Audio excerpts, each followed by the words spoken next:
कुर्बानी करने के अंदर बरकत भी होती है और रहमत भी होती है।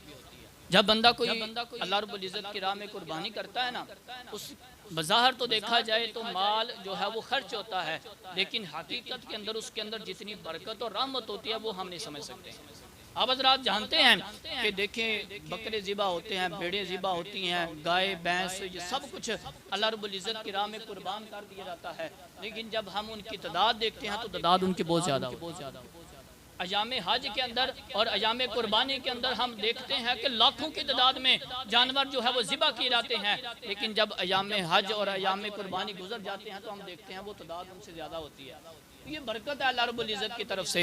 तो हम बज़ाहिर तो ये देखते हैं कि माल खर्च हो रहा है, लेकिन हकीकत के अंदर देखा जाए तो उसके अंदर बहुत ज़्यादा बरकत हो रही है। अगर हम अल्लाह रब्बुल इज़्ज़त की बारगाह में माल पेश करें या अल्लाह रब्बुल इज़्ज़त की राह में जानवर जो है वो कुर्बान करें, हकीकत के अंदर तो माल खर्च हो रहा है, लेकिन उसके अंदर जो बरकत और रहमत अल्लाह रब्बुल इज़्ज़त अता फरमा रहा है उसको मैं और आप हजरात नहीं समझ सकते हैं। तो इसलिए मेरे भाई, खुश दिली के साथ कुर्बानी करें। जिनके ऊपर कुर्बानी वाजिब है, साहब इस्तात हैं, वो खुश दिली के साथ अच्छा और खासा जानवर अल्लाह रब्बुल इज़्ज़त की राह में कुर्बान करें, क्योंकि यही जानवर कल क़यामत वाले दिन हमारे काम आने वाले हैं। मेरे मुस्तफ़ा करीम अलैहिस्सलातु वस्सलाम की हदीस मुबारका है, हज़रत ज़ैद बिन अरक़म रज़ियल्लाहु तआला अन्हु रिवायत करते हैं कि सहाबा कराम अलैहिम रिदवान ने पूछा कि या रसूलल्लाह, ये कुर्बानी की हकीकत क्या है?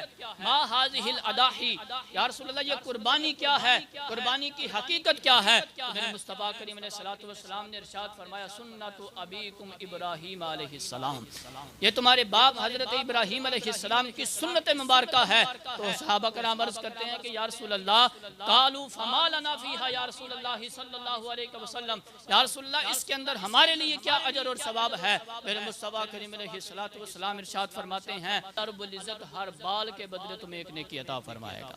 और मेरे मुस्तफ़ा करीम अलैहिस्सलातु वस्सलाम इरशाद फरमाते हैं, हज़रत आदम अलैहिस्सलाम की जो औलाद है उसका कोई अमल कुर्बानी के दिन अल्लाह रब्बुल इज़्ज़त को ज़्यादा महबूब नहीं होता जितना महबूब अमल उसको कुर्बानी करना होता है। जितना उसकी राह में खून बहाना होता है, यानी उसकी राह में जानवर कुर्बान करना, ये अल्लाह रब्बुल इज़्ज़त को सबसे ज़्यादा महबूब अमल है।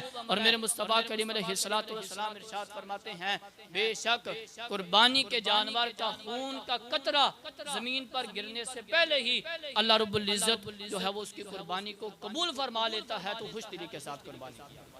फिर तीसरी जगह इरशाद फरमाया कि मोटा और तंदुरुस्त जानवर अल्लाह की राह में कुर्बान किया करो, क्योंकि यही जानवर कल क़यामत का दिन पुल सरात के ऊपर तुम्हारी सवारियां बन के तुम्हारे सामने पेश कर दिए जाएंगे।